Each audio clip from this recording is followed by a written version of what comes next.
Why Now? With Jenny Critchlow. Hello everybody and welcome to the Monday Morning Weekly Podcast with me, Jenny Critchlow. I hope you've had a nice week. How's it been for you? If you remember last week, the homework, if you like. Maybe I should have been a teacher in school. I do like giving homework. Anyway, you can't fail this because there's nowhere to send it to. But your homework was very simply to begin noticing. Do you remember?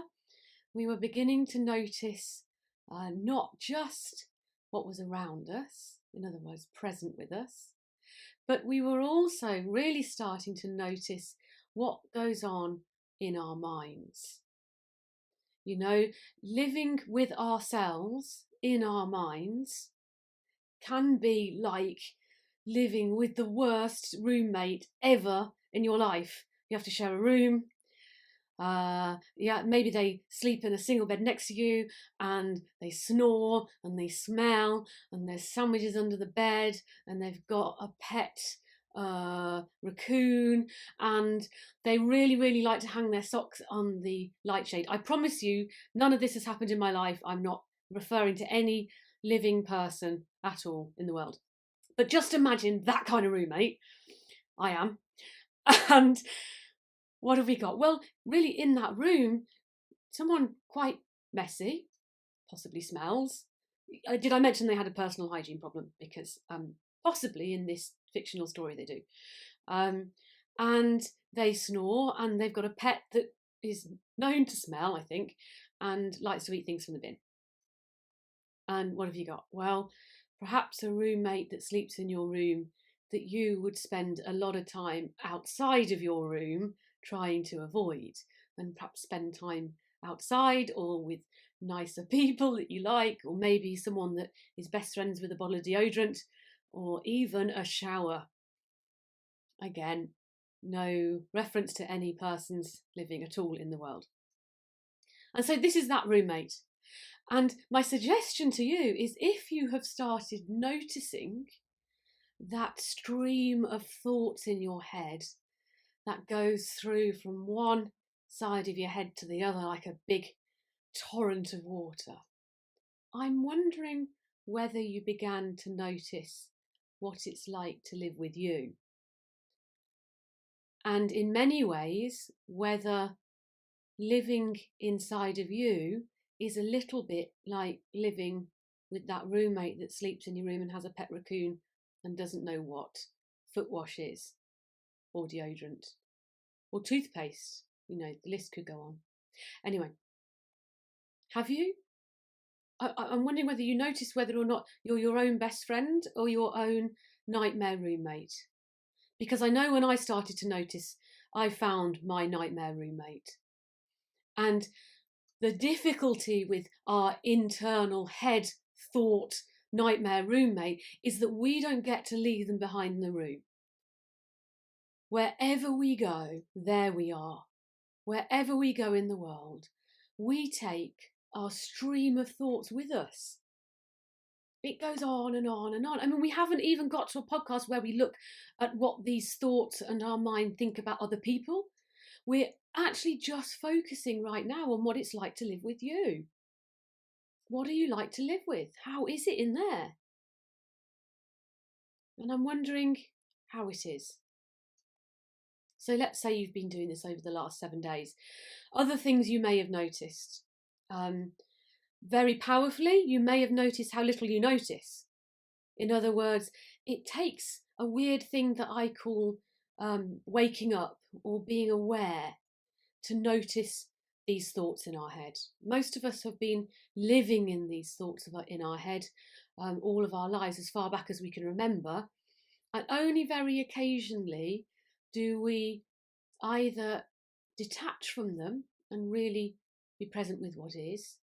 And that tends to happen in very beautiful moments, maybe. You know, when you really do stop and look at a flower. I don't mean go, oh, isn't that pretty? Look at the flower. I mean, there are just moments, especially in nature, that just stop us. And in that moment, we do detach from that thought process and look at the flower. And often we see and feel beauty and peace in nature, and we think it's just nature. Nature's really beautiful and beautiful, and when I'm in nature, oh, Jenny, it's wonderful. I think, awesome, that's great. Actually, it's that what nature does is demonstrate presence to us. That's all it is. Nature, the trust of nature, the trust of a flower, the amazingness of a tree, that lets go of its leaves without worrying about whether it's got more or less leaves than the other tree, or, the bit of dew on a tiny blade of grass reflecting little rainbows for no other reason than it does. And there's part of us inside of us. It can be a very lonely part sometimes that really connects with that. And that is what I would call presence. And when we aren't involved with our thoughts, and when our thoughts aren't dominating what we believe, and we stop, that is when we start to feel our presence. Do you remember last week when we had the exercise where we just shut our eyes if it was safe to do so and we weren't driving, and asked ourselves, if there was no thought, who am I? And that is what nature is. It is that presence that you are without thought.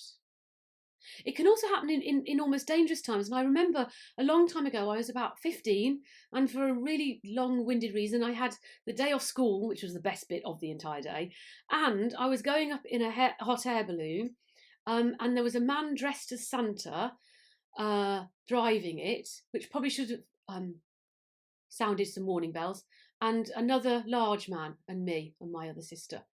And there was a point during this hot air balloon where everything sort of went a bit wrong, and the hot air balloon started coming down, and we crashed into the tree, and Santa swore really loudly, which was, a wake-up call for me about the appropriateness of swearing. And so now I swear liberally, but I'm just not allowed to on this podcast. So, in my head I'm swearing. Anyway, so this hot air balloon started crashing into the tree. And I remember being very, very scared. I was only about 15. And there was this real moment where it was almost as if the world glitched. And I was still in me. I didn't have an out-of-body experience or what other people might think that I'm talking about. Not at all. I just remember almost detaching from the fear. And in my 15-year-old head, I said, oh, I wonder what's going to happen now. This is interesting. I believe in psychological terms in some way, I hope I'm right here, that it's called disassociation. But actually, I would say it's association, personally. Sorry to ruin years of medical research, I really don't mean to. But what I'm getting at here is that in that moment, the thought process that was creating all this fear about what might happen, no longer dominated my body. And I was simply presence, watching what was going on. And the more I share that experience, the more I realise that it's true for so many people, is that whatever we want to call it, that's really what I'm talking about. It came through during a moment where I thought I was going to be in a bad accident, but it's the same thing that happens when we really stop and look. I mean, if you have close associations with children in some way, just looking in your child's eyes, or someone's child's eyes that you feel very deeply for, can do exactly the same thing. It's just magical to look in their eyes. And in many ways, it's because children, especially babies, are still very present. They're not lost in their thoughts. And they really see you and you really see them in that moment. And that moment happens when we're not lost in our thoughts. And when we are lost in our thoughts, what did you notice? And I'm betting you noticed that you were rather a rubbish roommate. I almost said inmate. We could go with inmate, prison and all that. I bet there's loads of terrible roommates who are inmates.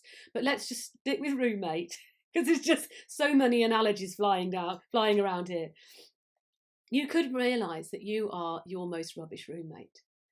And when you really sit with that, that's a sad state of affairs. You get to live with you all the time. No one else in the world is you all the time, just you. So, no one will ever understand you. No one ever will, because only you are you all the time. Only you get you. So what are we going to do about it? Well, if it was a real roommate and you were living in that room with them and they snored and were smelly and had a raccoon and put socks on the light shade and didn't know what soap was, well, you'd possibly start. Let's say you can't get rid of this roommate. They pay the rent, or their parents own the house, or something like that. They own it. You can make up so many stories about that roommate. It'd be awesome. Give them a name. Oh, any kind of name. That'd be fun. Anyway, so you can't get rid of this roommate. What are you going to do? Well, very gently and possibly very kindly, because maybe you don't want to upset this roommate, you may begin to make subtle changes or subtle hints to them about how they might be a little more pleasurable to live with. It wouldn't be making like with like and making yourself smelly and hanging your own socks on the light shade and getting some kind of pet that smells worse than a raccoon, or a pet that eats raccoons, that kind of thing. That would just be mean. Why would you be mean in order to allow change that is positive and beautiful? That's really not possible.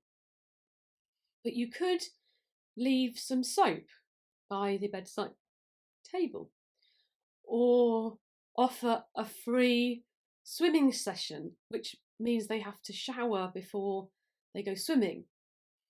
And eventually, over time, you may find that this roommate smells a little better. Or, you could suggest that the raccoon would be happier in another place other than by your bed.